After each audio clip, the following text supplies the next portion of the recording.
Okay, get ready, because today we are diving into a thought experiment that has really challenged philosophers for centuries, the Ship of Theseus. Ooh, this was a classic. It really is. And it all started with this really simple question that I saw online, and it just completely captured my imagination. So imagine this.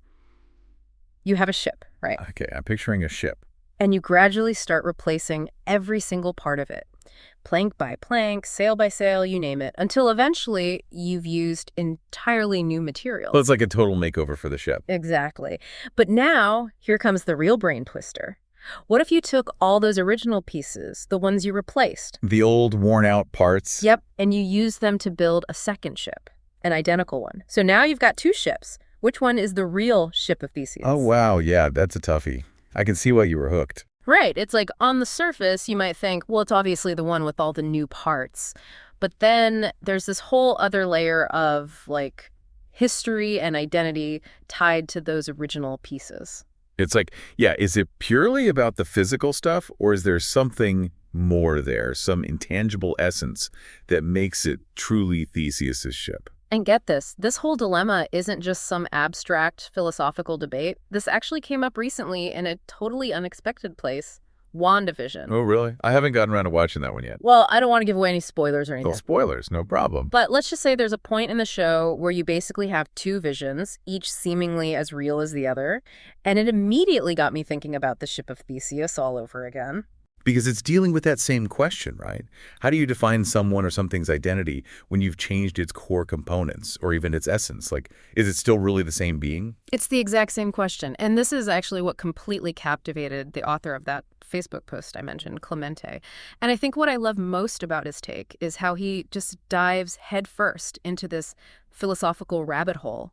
He even came up with his own system for understanding what even constitutes a being in the first place. That's fascinating. So he's not just grappling with the paradox, he's trying to build a whole framework to make sense of it. Exactly. And it's actually a pretty thought-provoking one. So basically, he breaks down being into three distinct levels. 3 levels of being. Okay, I'm all ears. Thank Okay, you. so tell me more. I'm really curious about these levels of being now. All right, so he starts with what he calls non-being.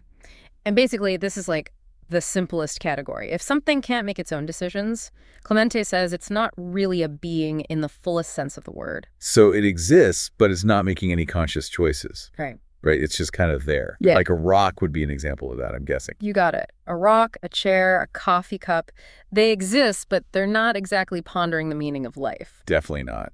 So that's non-being. What comes next? Okay, so next up is what Clemente calls vegetal being. Vegetal being, huh? And this one's interesting because it includes everything from plants to insects to even simpler animals. So they're reacting to their environment, but it's more like instinctual, Yeah. not conscious choice. Exactly. They make decisions in a way. Like a plant will grow towards the sunlight, right? But it's not like the plant is sitting there weighing its options. Like, should I grow towards the window today or maybe towards the lamp? It's all driven by instinct and biological programming. So they're not exactly writing philosophical treatises or composing symphonies. Not quite. They're rocking that whole biological imperative thing, but they're not exactly having existential crises. Right. I get it. So that brings us to the third level, true being, if I'm following you so far. You got it. And this is where things get really, really interesting. So Clemente argues that a true being is something that can make decisions not just based on instinct or pre-programming, but on a set of internal ideals, aspirations, that kind of thing. Yeah. So their actions are guided by a kind of internal compass, their own desires and goals, not just what their biology dictates. Yes. And this is where he brings it all back to the Ship of Theseus and to vision from WandaVision.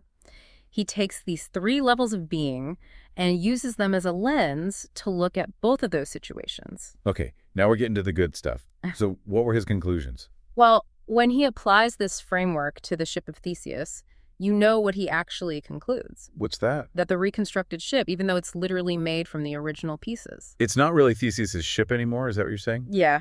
He says it's not truly Theseus's ship anymore. Even though it's physically identical? Like, how does he explain that? Because he sees it like this. The original ship, it was more than just a collection of parts. It was imbued with this sense of purpose. It was connected to Theseus's experiences, his adventures, his journey. So it's like the rebuilt ship, it's a perfect replica, but it's missing that history, that connection to Theseus's life and experiences. Right? Exactly. It's like if you tried to recreate the Mona Lisa brushstroke for brushstroke, you might end up with a technically perfect copy. But would it really be the Mona Lisa? It would be missing that certain je ne sais quoi, that intangible essence that makes the original so captivating. Exactly. And when it comes to vision, Clemente's analysis gets even more interesting. He argues that vision's identity hinges on his memories and the ideals they've shaped. If that core identity remains consistent, even as his body changes, then he's still truly vision. It's like those core memories and the values they've instilled, those are what make him who he is, not the physical shell. Exactly. But here's where Clemente adds another layer of complexity.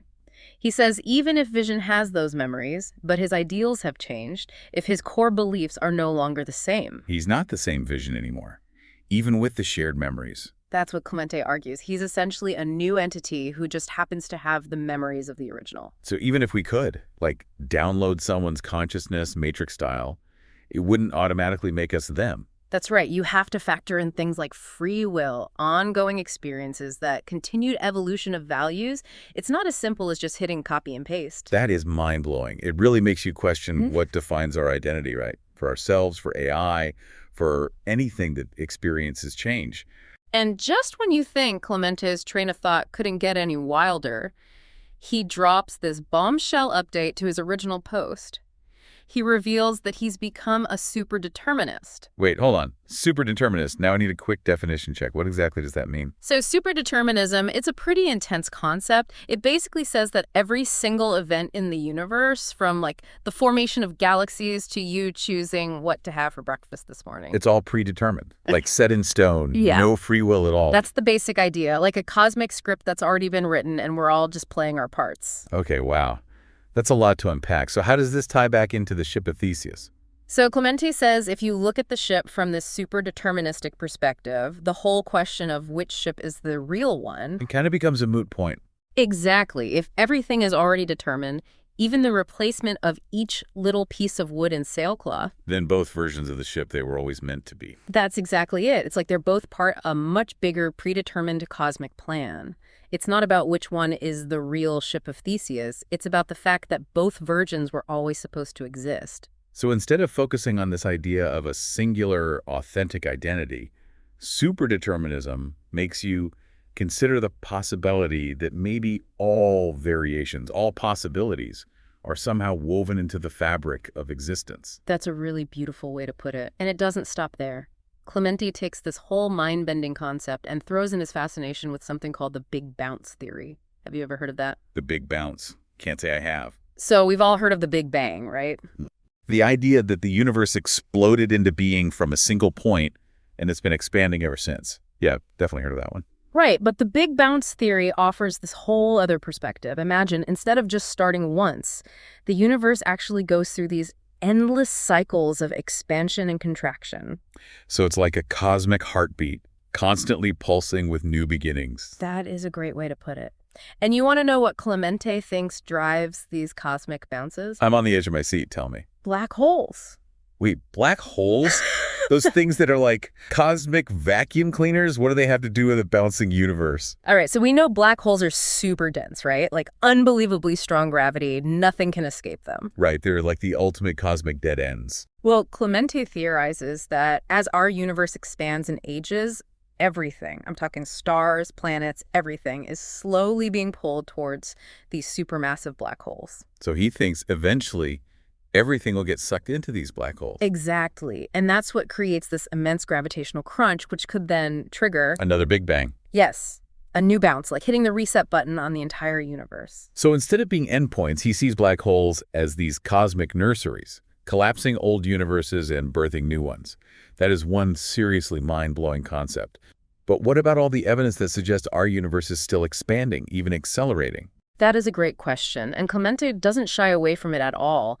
He actually believes that this expansion we're observing now, it could be a prelude to this massive inward pull towards those black holes. Like, We might be heading towards a cosmic collision course, but just on a time scale so vast we can't even fathom it right now. So we think we're seeing the universe racing outwards, Hmm. but we might actually be witnessing the early stages of its inevitable collapse inwards. That's exactly how he sees it. It really puts things into perspective, doesn't It it? really does. And he's so fascinated by all of this. He's eagerly awaiting new data from more advanced space probes like the Laser Interferometer Space Antenna. Lisa, yeah, I've heard of that. It's designed to detect gravitational waves, right? Exactly. He thinks it could provide evidence to support his hypotheses about black holes and the Big Bounce. It's amazing to see that kind of excitement about scientific exploration. It really is inspiring. And here's the thing, this whole journey that he's taking us on, it started with a simple question about a ship. But look where it's led him. To questions about the nature of reality, the beginning and end of the universe. And he's connecting these massive cosmic ideas back to us, back down here on Earth. I mean, it begs the question, what does it all mean for us, right? These cosmic theories, this endless cycle of creation and destruction. What does it say about our place in the grand scheme of things? It really does. It's like he's taking that classic Ship of Theseus paradox and launching it into space. But you're right, it all comes back to that fundamental question, what does it all mean for us? Exactly. If our universe is stuck in this endless loop of big bounces driven by black holes, if everything is predetermined like he believes, where does that leave us? What does it even mean to be human in a reality like that? It's a huge question, right? And I love that Clemente doesn't shy away from it. He takes these cosmic ideas and makes them incredibly personal.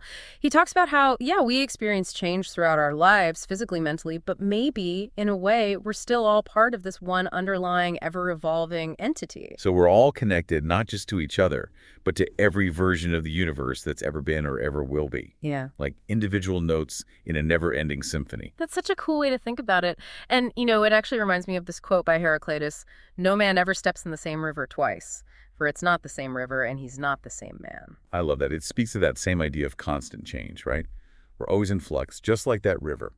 Never static, always becoming something new. And that really gets to the heart of why the Ship of Theseus is still so relevant today, centuries after it was first posed.